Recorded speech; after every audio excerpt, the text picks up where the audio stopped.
martabak lover, jumpa lagi dengan saya di channel Studio Dapur Martabak.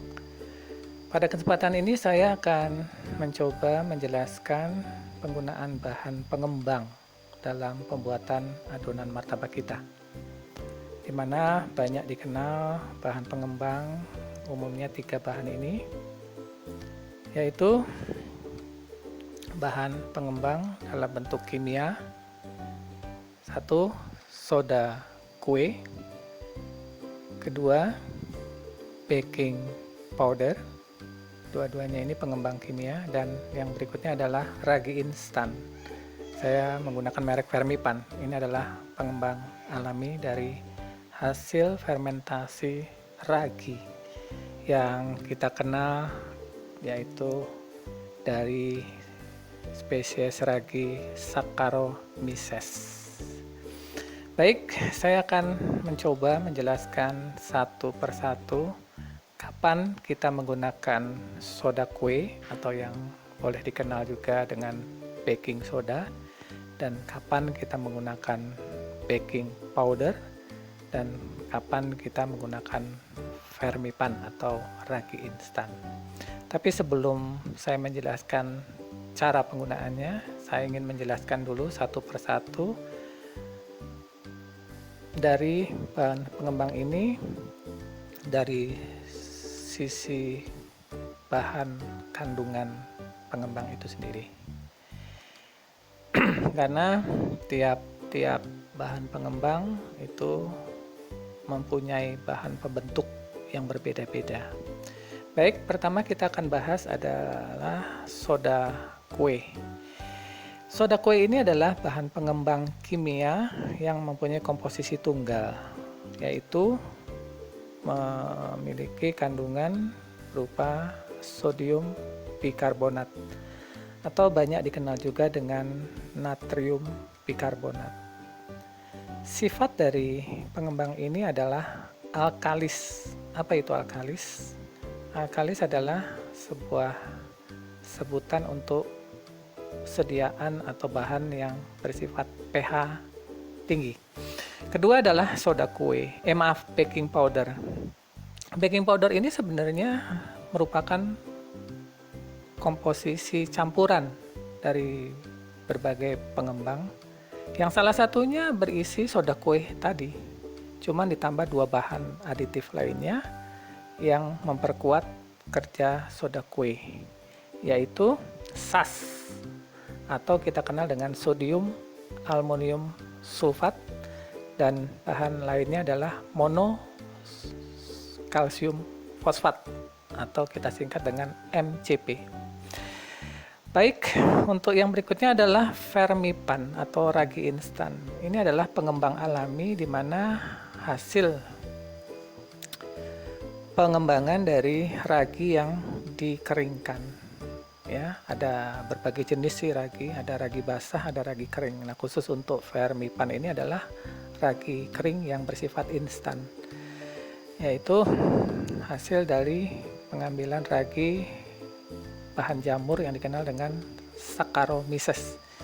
Sifat dari ragi ini adalah dia sangat gemar dengan bahan gula dan bersifat lembab, ya.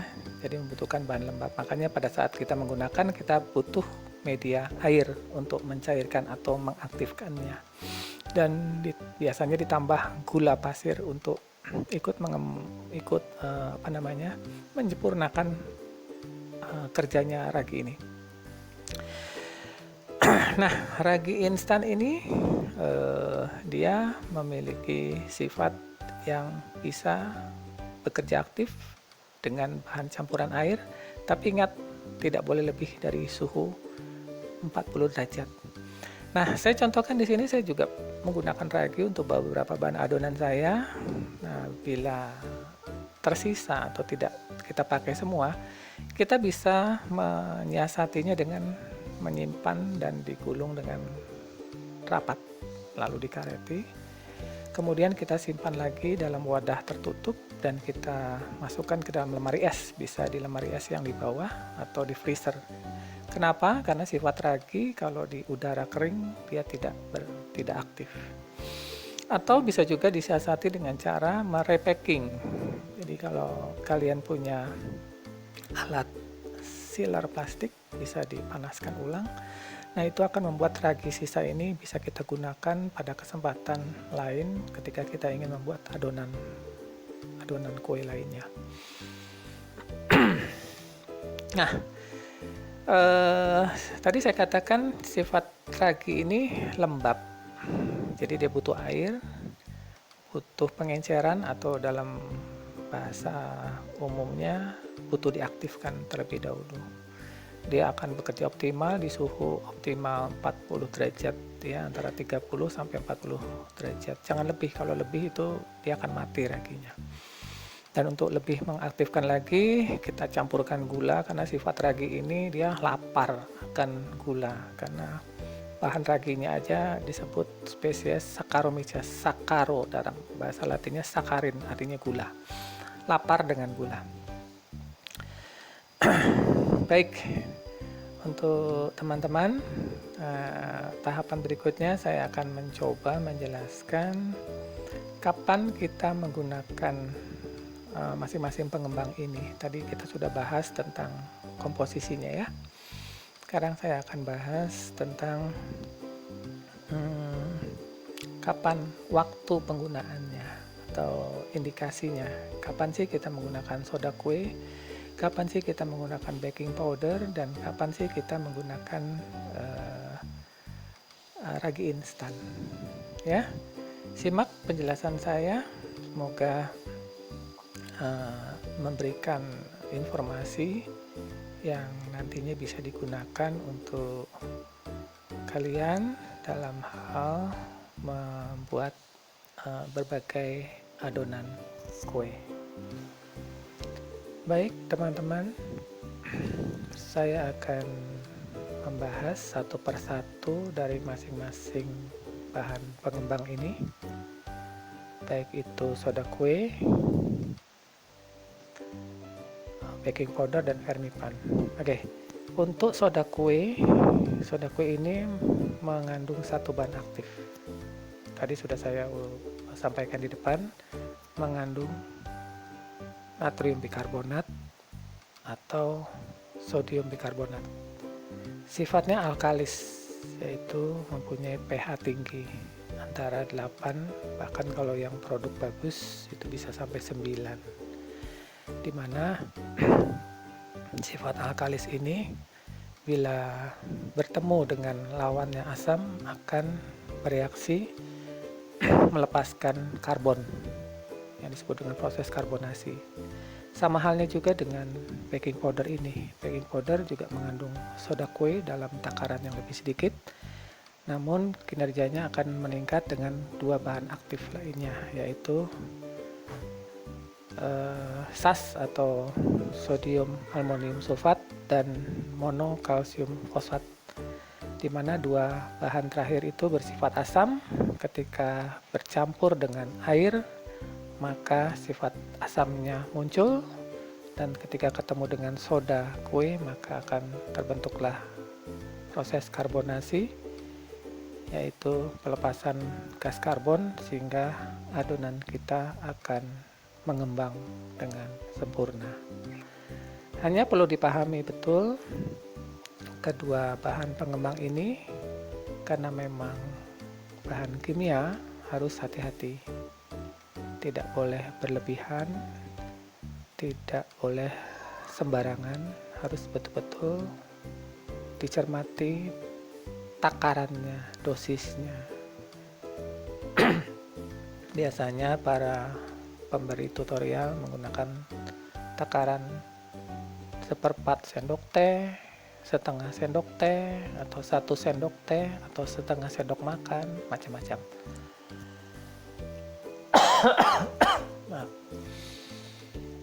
Nah, ada juga beberapa pembuat atau para ahli pembuat martabak, mereka menggunakan campuran keduanya, yaitu sengaja mencampur kedua pengembang ini, yaitu soda kue dan baking powder. Kapan soda kue itu masuk ke dalam adonan dan kapan baking powder itu masuk? Nah, untuk soda kue sebaiknya dimasukkan pada saat adonan itu sudah siap untuk dipanggang. Kenapa? Karena sifat soda kue ini cepat dalam membentuk karbon dioksida. Ketika bertemu dengan bahan cair atau air, maka gas karbon dilepaskan. Jadi kalau kita menggunakan soda kue ini pada saat kita mengadon dan di resting, maka gas karbon yang sudah terbentuk akan lepas dan hilang, sehingga adonan kita yang tadinya sudah mengembang tapi di resting, tidak segera dipanggang, maka hasilnya akan kempes atau tidak mengembang. Nah, berbeda dengan baking powder. Kalau baking powder memang dipakai pada saat kita membuat adonan dan masuk ketika kita akan meresting adonan itu. Ya, jadi di situ kunci suksesnya kita membuat martabak, mengembang atau tidaknya martabak kita. Dan dipahami betul, khusus untuk soda kue ini banyak digunakan pada adonan-adonan yang bersifat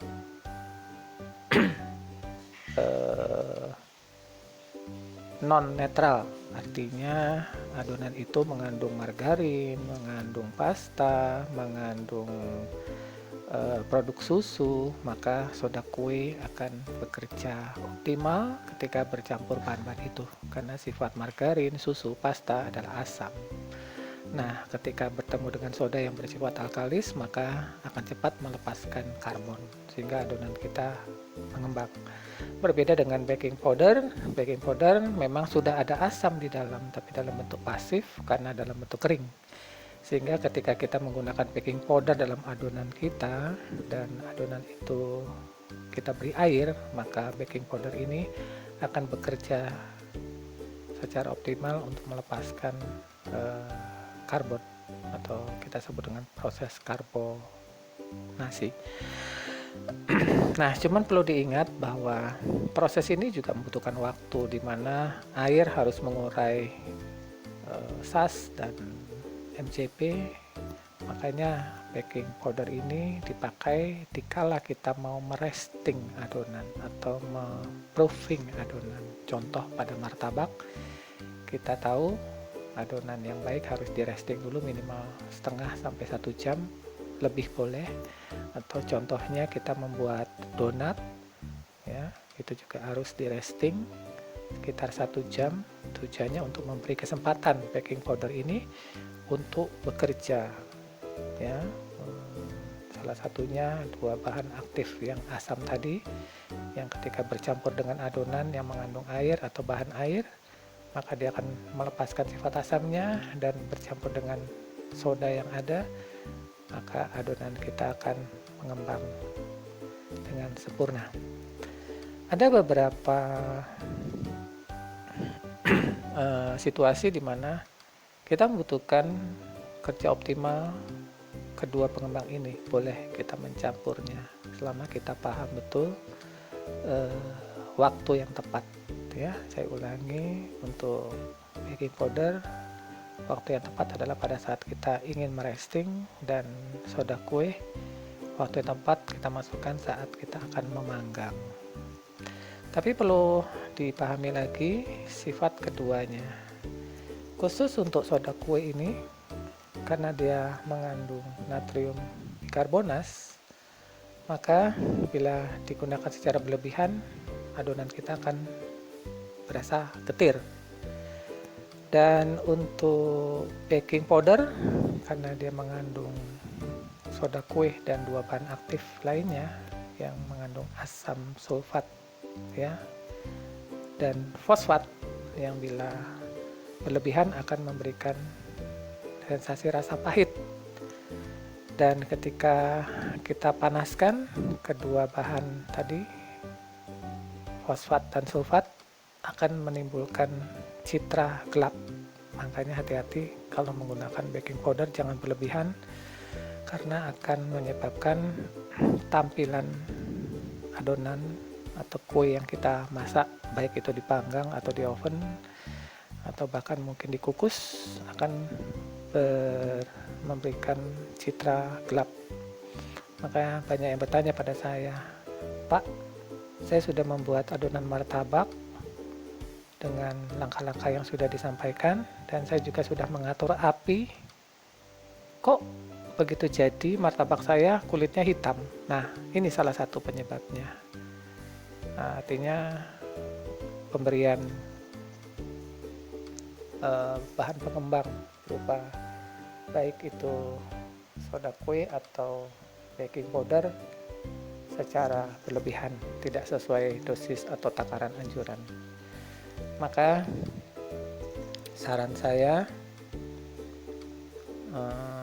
kalian harus benar-benar prepare, perhatikan betul resep yang disampaikan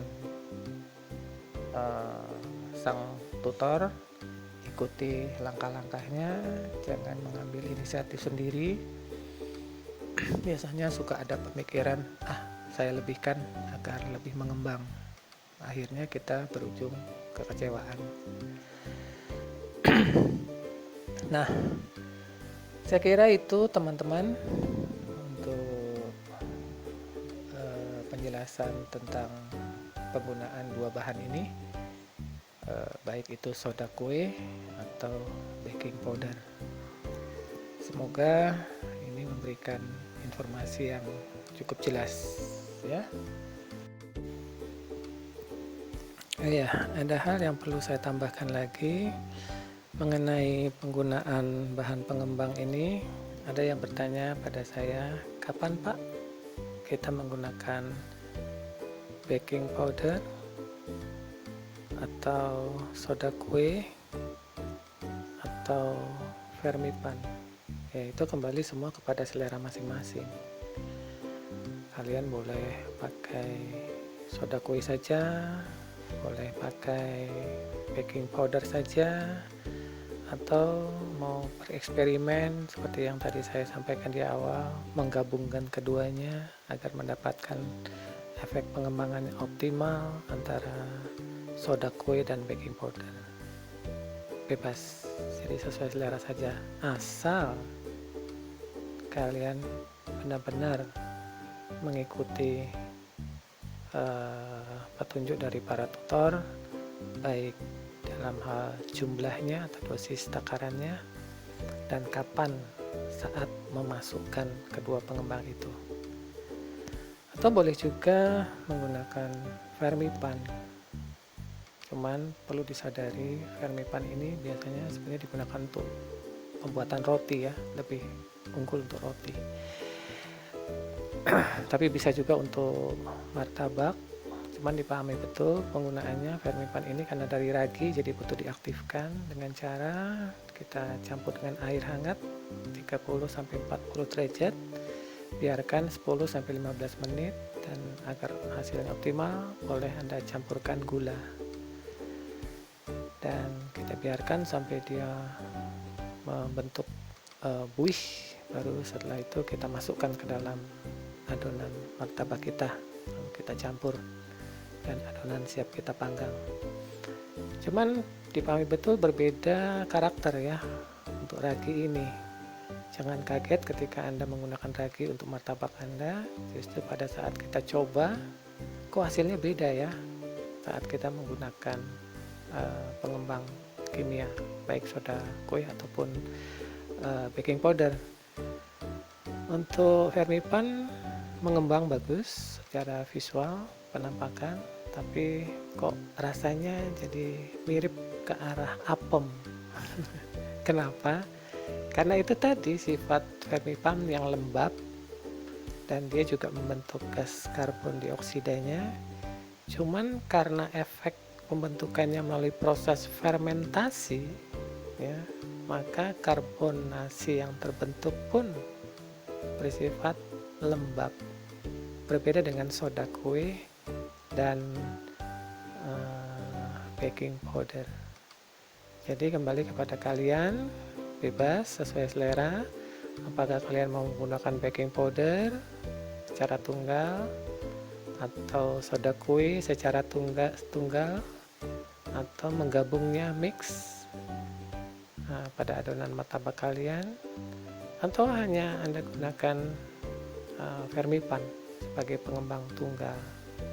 Konsekuensinya ya tentang rasa lagi, karena memang vermipan ini diperuntukkan untuk adonan-adonan yang ya seperti roti, donat, ya itu vermipan unggul di situ. Tapi untuk martabak bisa berhasil bagus secara visual, mengembang, tapi rasa martabak kita akan lebih cenderung ke arah apem, lembut, ya.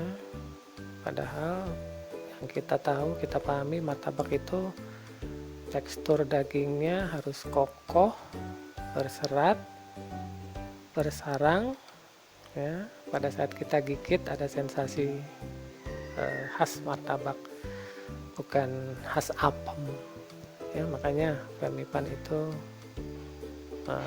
saya pribadi tidak saya sarankan untuk pembuatan martabak. Tapi kalau toh kalian tidak punya pengembang lain, hanya punya vermipan, ya apa boleh buat, daripada kalian batal membuat martabak, ya gunakan saja apa yang ada di rumah selama vermipan itu masih aktif, ya masih aktif. Sekali lagi, jangan pernah menggunakan vermipan yang sudah tidak aktif, artinya yang sudah terurai atau sudah terfermentasi oleh udara bebas. Makanya perhatikan betul cara penyimpanan ragi instan yang sisa. Sama halnya juga soda kue dan baking powder juga, perhatikan cara penyimpanannya. Kalau dalam bentuk kemasan botol seperti ini, dia sudah kedap, jadi kita tidak khawatir untuk menyimpan di suhu kamar, ya. Tapi kalau kita beli dalam bentuk curah, nah itu harus hati-hati, baik itu baking powder, soda kue. Ketika kita salah dalam penyimpanannya, maka kemampuannya untuk aktif akan rusak, sehingga pada saat kita gunakan sudah kita resting untuk baking powder atau untuk soda kue, sudah kita masukkan pada saat akan memanggang, tapi adonan martabak kita tetap saja tidak mengembang, ya, karena semua bahan pengembang ini sesungguhnya sudah rusak, sudah tidak aktif karena cara kita menyimpan yang salah, ya. Tips untuk mengetahui aktif atau tidaknya mudah saja. Untuk soda kue dan baking powder, campurkan keduanya, taruh di sendok, kasih air. Bila dia masih berbuih, maka masih aktif. Kalau dia tidak berbuih, artinya itu sudah rusak. Itu pun vermipan. Kita seduh saja dengan air hangat, biarkan 10-15 menit. Kalau dia masih berbuih, maka proses fermentasi masih berjalan, artinya ragi instan kita masih aktif. Nah, itu tips yang bisa kita berikan untuk mengetahui apakah bahan pengembang kita, baik soda kue atau baking powder dan vermipan, masih aktif atau tidak, ya. Semoga informasi yang saya sampaikan ini dapat menjadi wacana pemahaman yang baik bagi teman-teman martabak lover sehingga saat kita membuat martabak akan memberikan hasil yang sesuai harapan. Martabak kita bersarang, martabak kita berserat, martabak kita mengembang dengan sempurna. Baik teman-teman, itu dulu saya kira penjelasan saya. Bila ada hal yang kurang jelas, boleh kalian tanyakan di kolom komentar. Dan bila kalian berkenan dengan penjelasan saya, boleh di-share ke teman-teman lainnya, ke media sosial kalian. Dan bila kalian berkenan juga, subscribe channel saya. Dengan sangat berbangga hati, saya berterima kasih agar channel saya juga berkembang dan kalian bisa mendapatkan informasi-informasi yang bermanfaat pada video-video saya lainnya. Itu dulu teman-teman, semoga penjelasan saya yang saya kira cukup panjang ya, mohon maaf, tapi tujuan saya adalah satu, ingin menjelaskan secara gamblang agar teman-teman bisa mendapatkan hasil pembuatan martabak dengan baik dan sempurna. Tidak ada tujuan menggurui atau lainnya, sama sekali tidak, karena saya juga manusia biasa yang mungkin ada hilaf, dan saya juga selalu terus belajar dan belajar dari para pendahulu, para senior kita, sehingga hasil martabak yang kita buat akan memberikan hasil akhir yang baik, martabak yang enak, martabak yang tampilannya sempurna, dan memberikan kepuasan kepada kita karena kita berhasil membuat martabak dengan baik.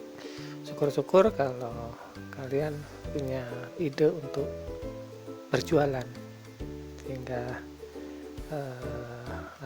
hasil kerja dan hasil belajar kalian memberikan manfaat, bisa menambah income rumah tangga, hingga menambah kepuasan tersendiri bagi kita ya.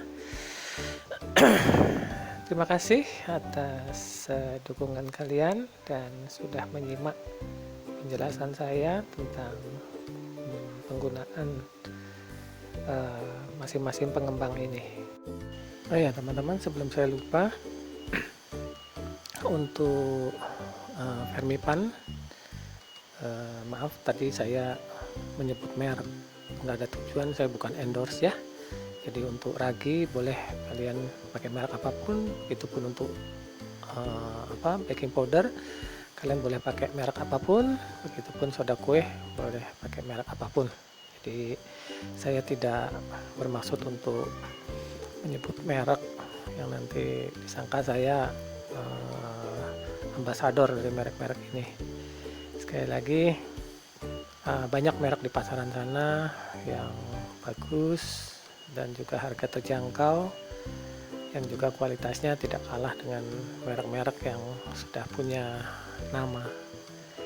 Ya teman-teman, semoga informasi seputar cara penggunaan bahan pengembang ini dapat menjadikan masukan, sehingga hasil martabak kita akan baik, akan bagus, sehingga enak